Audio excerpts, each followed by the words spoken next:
Reading this, some other things came back to me on what I used to think all those years ago. Like that I thought her doing this would somehow lead her to, seeing her parents and solving their deaths so they could move on or something. Or the fact that the girl, Dinah, was so damn dumb to not accept the out she was given. That was the thing that irritated me when I was a kid. It irritates me all over again now. To expand on that, she was unknowingly and unwillingly forced into a contract that these ghostly creatures, with no explanation of why and how it was her selected. Does the afterlife just not care about that sort of thing? How legal and binding is that contract even?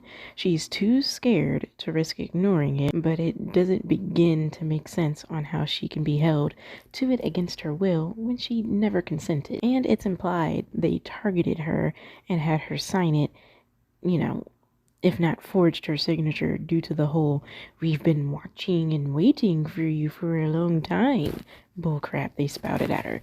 How is this binding? What makes it binding?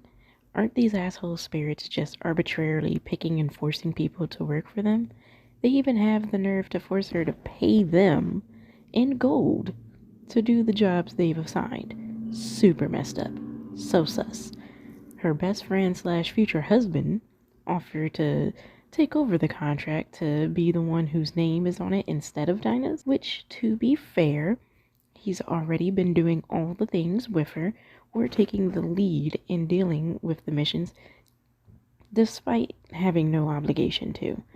But apparently he wasn't aware of that until near the end of the volume when they were talking about how Dinah could transfer the contract on to, someone else.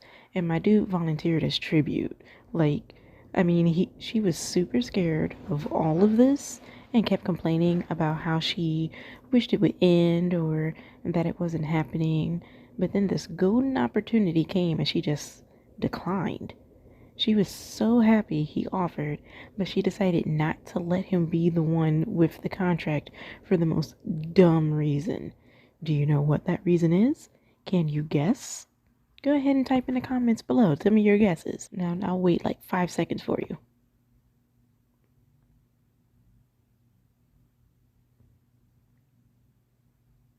Alright, so the answer is, it's because in her words, it's my contract and I'm going to stay with it. I'm tired of being scared all the time.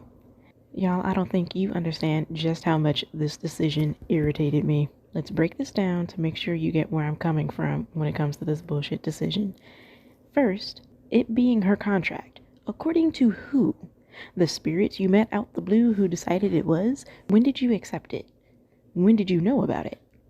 Oh, the first time you spoke to them and they informed you of it, you say. Did you consent when it was first presented? No, she didn't. She shouldn't have any obligation and is definitely not interested or invested in the so-called work. Pretty sure she even cried when told there was a contract with her signature, a signature that could have been forged. It's bananas. Second, the weird ghostly spider crab jester lady spirit thing, whom went by Bolly Lolly, said Dinah used the key and thus signed our contract. Dinah belongs to the sunken mausoleum now.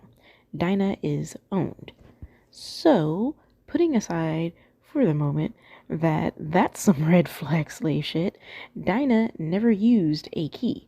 She walked in with Vincent, read some plaques aloud again with Vincent, suddenly claimed Dinah had to do work, even against her will, for using / doing something that never happened.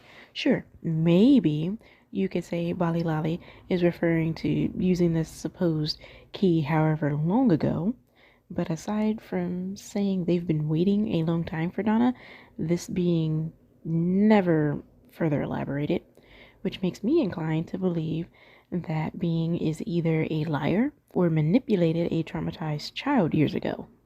The skank. Third, there's no good, logical, moral, or even emotional reason for her to keep the farce contract at all. If someone else is willing to do the job, let them.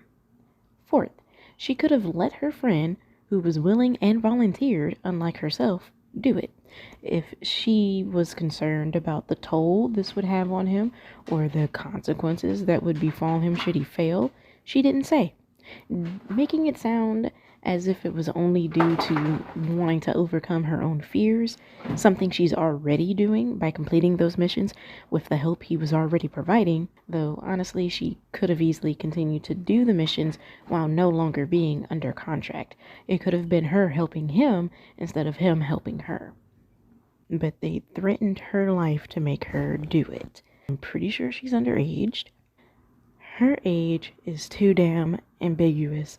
She looks like a kid, is living with her aunt after her parents died, and it's shown that she's going through mental therapy and in danger of being sent to the loony bin for being able to see ghosts.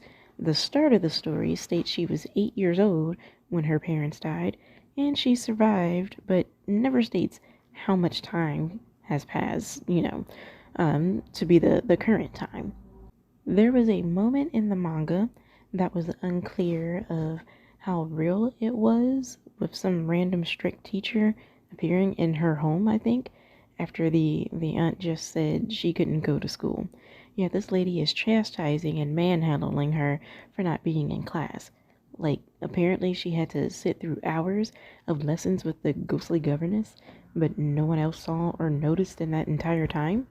Odd. For some reason, her aunt hates the boy who is like her only friend in that town, and he's actually a pretty stand-up dude. He helps calm her down, listens, does what he can to help and protect her, even with the ghosts he's helping her deal with, and is respectful of her boundaries and limitations. Like, the guy helps her feel entertained and normal, and even if he lies about her having violent fits sometimes, there's no clear reason given for the aunt to dislike him so much. His name is Vincent, by the way. Did I mention that?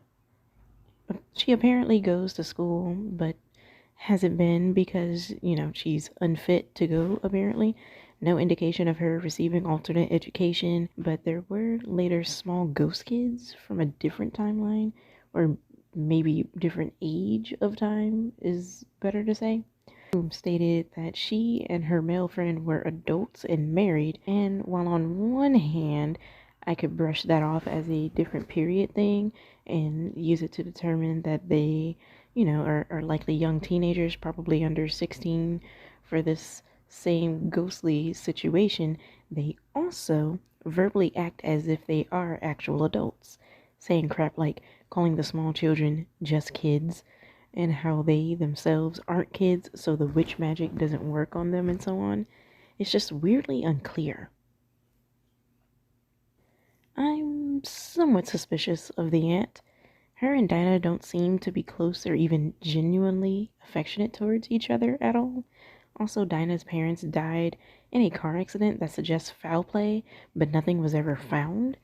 Plus, it appears that Dinah is set to inherit a lot from her dead parents. The aunt apparently has access to it, being her guardian, but that doesn't mean she won't make her go away in some way or another to keep it all for herself. Also, she gave the vibe that she knows or is suspicious that ghosts do actually exist. It was in her face. Okay, so I'm gonna do a thing now, exposing the drip these characters be wearing at the end of the videos anytime there's a surplus of outfits to share. I do this because I'd honestly wear some of them, and there have been people who've cosplayed some of them already, but maybe you'll find something to add to your future cosplay list. I mean, just look at these options.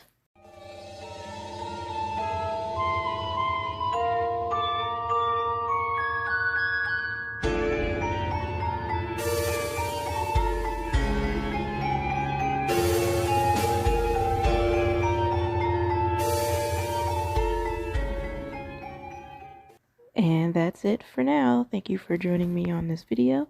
I hope you guys like it.